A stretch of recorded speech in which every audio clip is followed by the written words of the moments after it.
Nikes on my feet, keep my cipher complete. Nikes in the Nikes on my feet. Welcome everyone to this week's episode of Unrooted Women's Basketball Edition. And my guest for this week's show was none other than senior post player on the women's basketball team here at Menlo College, Aliyah Brantley. AB, thanks so much for joining me on the show. Thanks for having me. You're very welcome. Let's start by talking a little bit about yourself. Now, earlier this year, Kelsey Steinhagen was on the show, and she told me that you are most likely to own some leather jackets, and she said that it kind of fits your personality a little bit. What's your stance on the leather jacket? Well, first, I don't know why she chose me. Out of all the people on our team, I feel like she should have chose Anya, but I like leather jackets. I don't actually have one. Really? But I think they're cute, but I don't have one, so I'm not sure. So you would wear one, though, if the opportunity presented itself? Yeah, if I had one, I would wear it. Would you get a picture on a motorcycle? No. No. My parents won't even let me touch a motorcycle. Oh, really? I've told them like several times that I want a motorcycle, and they won't let me. Why do you want a motorcycle? I just feel like I wouldn't have to sit in traffic. Well, there is that, yes, but I just get to go. So you'd be the type of person who's going in between lanes. Yeah. I could never imagine. But doing I'm also that. scared that my reaction to somebody like moving over will cause me to run into somebody else. Yeah, so. see, I don't trust other drivers. Yeah, I don't trust them. That's the problem. So maybe not the reaction thing, but just having to deal with other people not seeing you. That's what I would be frightened of. It's scary. It definitely is. You are currently approaching 1,000 points in your Menlo career as an Oak. You're just 41 away from that. What would that milestone mean to you? For me, so first, I didn't even know that I was approaching 1,000 points until like a couple weeks ago. My dad had mentioned it. Well, for me, it's I don't really think about scoring that much. So for me, it's pretty cool that I contributed that much to like my Menlo team and like throughout my career. So I just feel like I'm lucky to have got that time to get those points. So for me, it's a big deal because I'm in college and I didn't even know if I was going to play college basketball. So to be one of the few people that gets to reach 1,000 points is pretty exciting. It's funny how you say you don't think about scoring, and yet you're just coming off a game, a week and a half ago, where you put up 33 points in a single game. I know. I'm like a person that'd rather pass to somebody to score than to have myself score. So to reach 1,000 is pretty cool. Absolutely. All right, let's talk a little bit about the team now. The Oaks are unbeaten to begin 2018, and you're perfect 2-0 to start conference play. Do you and the ladies place an extra level of importance when these conference games show up on the schedule? I feel like we've always placed importance, and I think from the last year, them coming in and seeing how much we want to win, they've kind of just caught on to that. So I feel like we're like, okay, this is our game. Every game we treat it like, let's not lose at home. Like we treat every game like really important. So I think they've kind of caught on to that, and so it's going well. And early on, the Oaks have all those conference games at home, including the big win against Hope International to begin conference play. It was an overtime win, so far the biggest test of the season. Right. How are the Oaks able to come back, persevere, and pull off the win in overtime? Yeah, so it was scary because a lot of people were fouling out. So 2 starters fouled out, me and Lex, and I feel like Mira hit a big shot at the end to really get us into overtime. And I feel like the confidence in the freshmen and the players coming off the bench was really strong, which helped us finish that game. Because I feel like without them, it would have went the other way. It's really been the story of the season so far from top to bottom. You guys are as deep, I think, as any Menlo College team that at least I've been able to see here at my time. Would you agree? Our bench is scoring like 40 points a game plus. So I just feel like it's really good to have us come off, take a break, and there's no like lull in the game. So I feel like it makes it easier for us, and they're more confident, and then we move on to bigger and better teams. It's going to be just as easy. Absolutely. So the bench scoring 40 a game, and then you have Destiny Bowie, who's putting up career bests on a nightly basis. This past week, she just won Conference Player of the Week, and she had a 30-point game against Life Pacific. What about her game has really taken the next step, if that was even possible going into this year?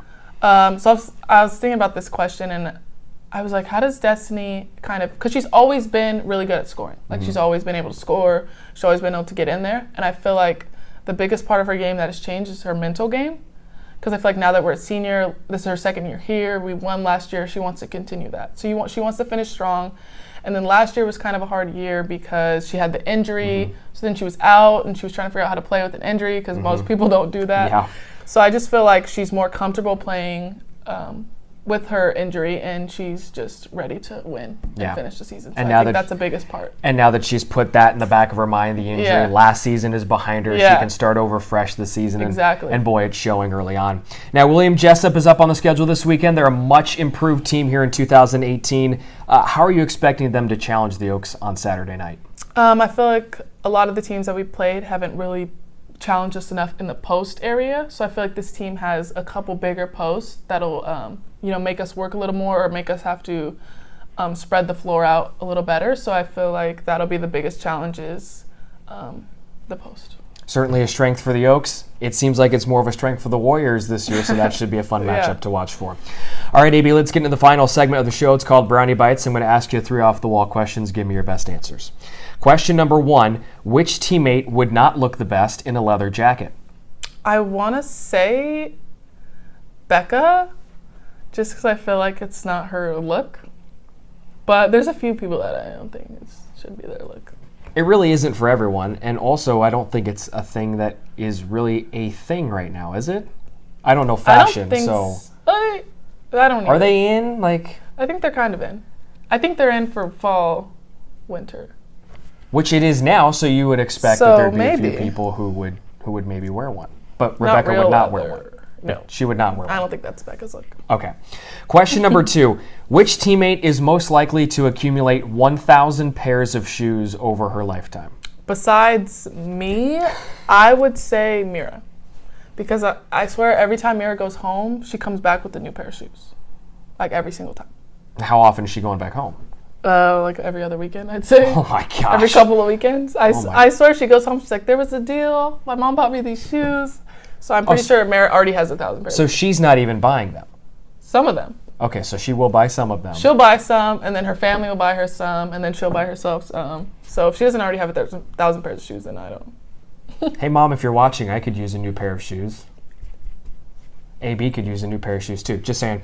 And then question number 3. If you could walk 500 miles and then 500 more to meet any celebrity, who would it be and why?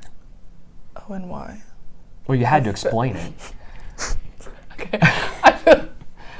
I feel like Beyonce or the Obamas.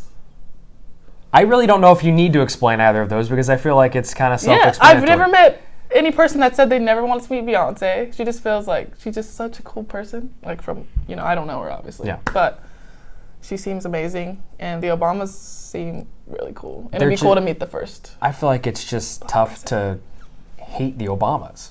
Yeah, unless you're Republican.